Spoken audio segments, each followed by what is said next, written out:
The last city of Velka was burning when Commander Arwayan finally understood that the war was already lost. Smoke covered the red sky like a dark ocean. Towers that had stood for thousands of years collapsed one after another. Explosions shook the ground every few seconds. Everywhere people were running, crying, screaming, praying. The enemy fleet had surrounded the planet completely. There was nowhere left to escape. Arwayan stood inside the command center and stared at the giant holographic map. One by one, the blue lights representing Velka defense ships disappeared. Entire fleets were gone within minutes. Their best weapons could not stop the invaders. Their shields failed. Their soldiers were exhausted. The enemy machines never became tired. They never stopped advancing. "Commander," a young officer whispered, his voice shaking, "Sector 12 has fallen." Arwayan closed his eyes for a moment. Sector 12 contained the last hospital district. How many survivors? Unknown. The room became silent again except for distant explosions. Some officers tried to continue working while others simply stared at their screens with empty eyes. Nobody believed victory was possible anymore.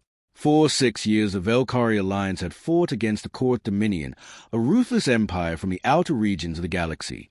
The Korth were larger, faster, and far more advanced.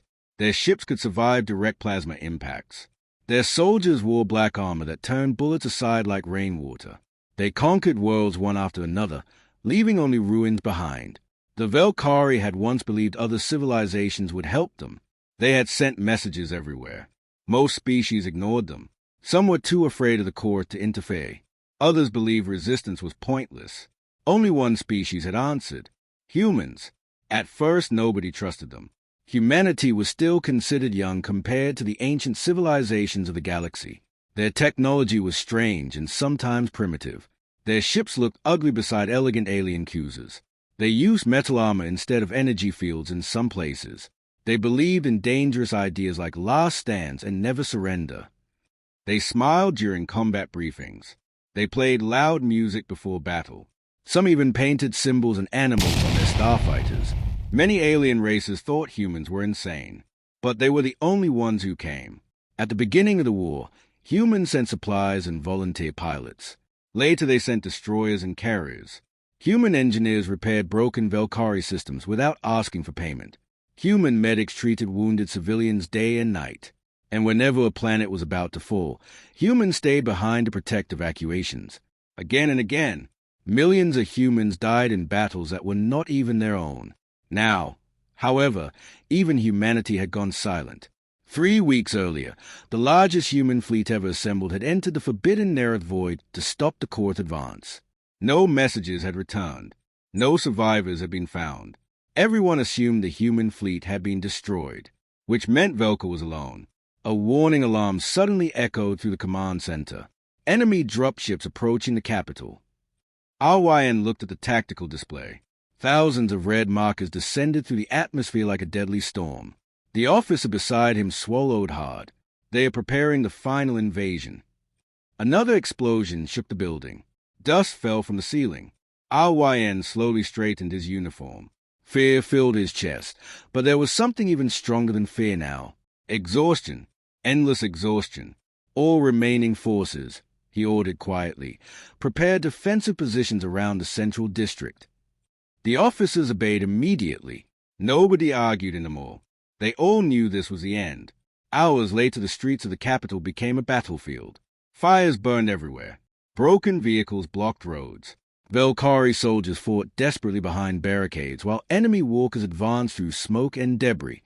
Commander Arwayan moved with a group of defenders through an underground tunnel beneath the city.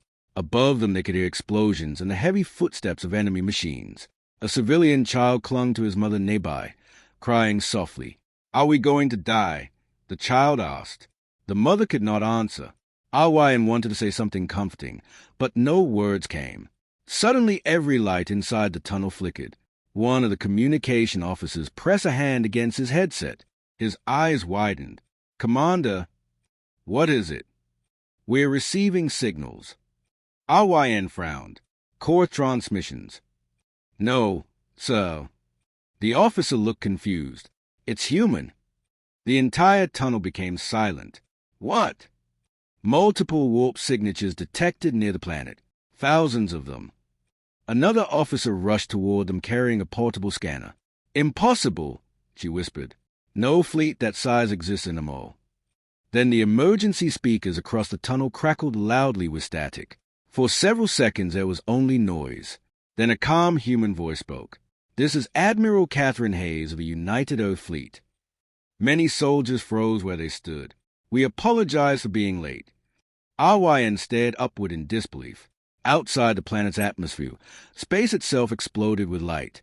Massive human warships emerged from hyperspace in endless numbers. Battleships kilometers long appeared beside carriers and cruisers. Fighter swarms poured forward like angry hornets.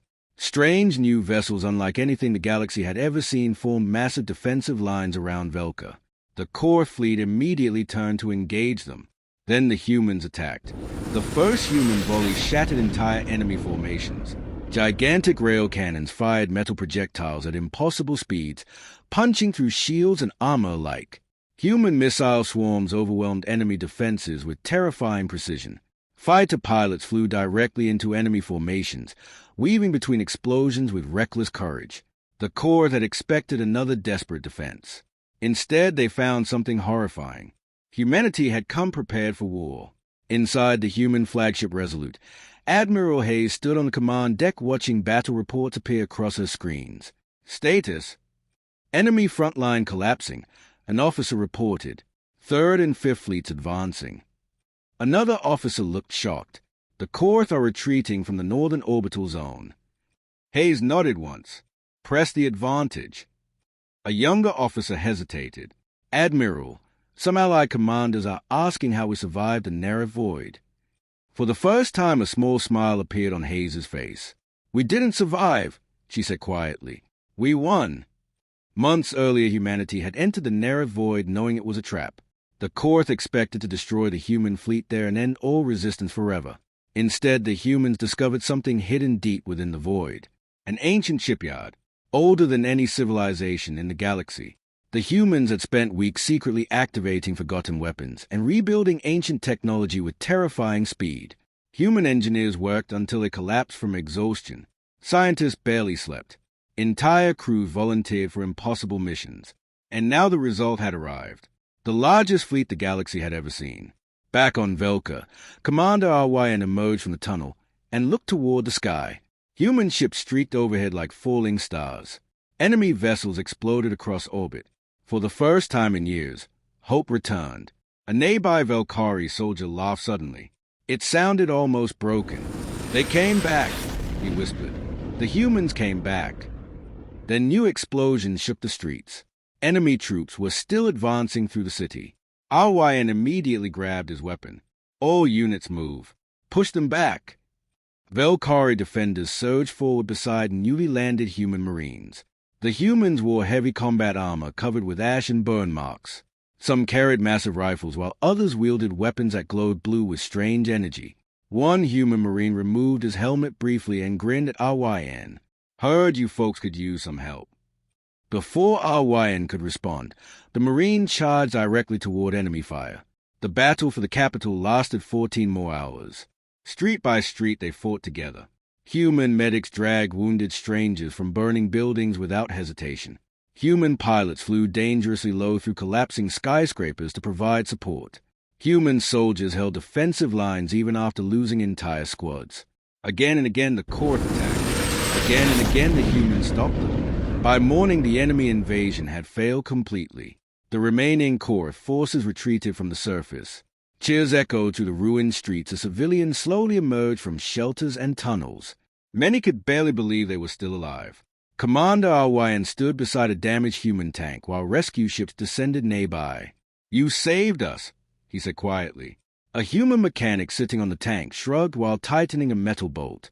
"That's what allies do." RYN looked around at the destruction.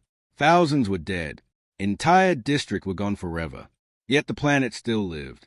Weeks later, representatives from dozens of civilizations gathered above Velka aboard a massive station. Many species that had once ignored the war now came seeking alliance with humanity. They had seen what humans were capable of. More importantly, they had seen what humans were willing to sacrifice for others. During the meeting, one ambassador finally asked a question everyone wanted answered. Why did humanity help us? The room became silent. Admiral Hayes looked across the gathered leaders calmly. Because somebody had to. The ambassador frowned, even when victory seemed impossible. Hayes nodded, especially then. News of Velka spread quickly across the galaxy. Stories of human courage became legends on hundreds of worlds. People spoke about the Marines who held collapsing bridges so civilians could escape. They spoke about pilots who rammed enemy carriers to save refugee ships. They spoke about human doctors who continued surgeries while entire hospitals shook from bombardments. But one story became more famous than all the others. The story that humanity arrived when all hope was lost. The Court Dominion still controlled vast territories, but the war had changed completely. For the first time, the Court were afraid, because humans were unlike any species they had ever fought. Most civilizations protected themselves first. Humans protected others. Most civilizations surrendered when defeat became certain. Humans became more dangerous. Most civilizations feared sacrifice. Humans accepted it. And perhaps most terrifying of all, humans never forgot their friends. Months after the liberation of Velka, Commander Awen visited a memorial overlooking the rebuilt capital city. Thousands of names covered the stone walls. Velkari and human names stood side by side together. Children played in nearby gardens while reconstruction ships crossed the sky overhead. A young Velkari officer approached Awen quietly. "Commander, Earth Fleet requests your presence." Awen smiled faintly. "Another battle." The officer nodded. "The Korth have launched attacks near the frontier." Awen looked toward the stars for a long moment. Once those stars had seemed cold and hopeless. "Not anymore. Prepare my ship," he said. As the officer hurried away, Awen looked again at the memorial wall. His eyes stopped on one human inscription near the center. "We stood together." Simple words. Yet they had changed the fate of the galaxy. Far beyond Velka, deep in enemy territory, the rulers of the Court Dominion gathered within a dark chamber aboard their fortress world.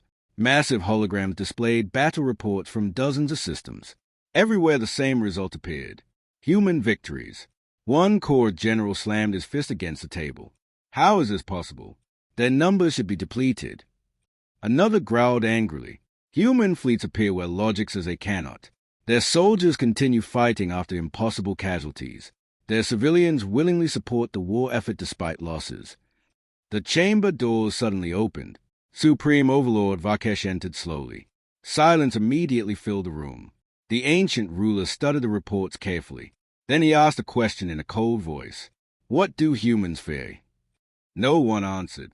Finally, one commander spoke carefully. "We do not know." Vakesh narrowed his eyes. "That," he whispered, "is why we are losing." Because across the galaxy, more and more worlds have begun believing in humanity. Not because humans were perfect, not because humans were the strongest, but because when darkness came and hope disappeared, humans still arrived. And sometimes that was enough to change everything.